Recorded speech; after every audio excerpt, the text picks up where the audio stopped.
स्पर्धक विद्यार्थी मित्र हो, पोलीस, तलाठी, शिक्षक, रेल्वे, ग्रामसेवक, आरोग्यसेवक, कर सहाय्यक, वनरक्षक, PSI, STI, कृषी सहाय्यक, TCS, IBPS इत्यादीसाठी असे प्रश्न उपयुक्त असतात. अकोला पोलीस भरती 2014 आणि पुणे सशस्त्र पोलीस 2017मध्ये विचारला हाच प्रश्न आहे.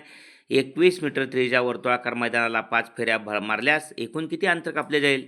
आत्ताच आपण सूत्र पाहिलं. अंतर बरोबर 2 पाय RN. N म्हणजे फेऱ्यांची संख्या, 2R म्हणजे व्यास, त्रिज्या 21 आहे, त्यामुळे 2R म्हणजे त्रिज्येची दुप्पट व्यास 42 आहे. पायची किंमत 22/7. 42 गुणिले N किती फेऱ्या आहेत? 5 फेऱ्या.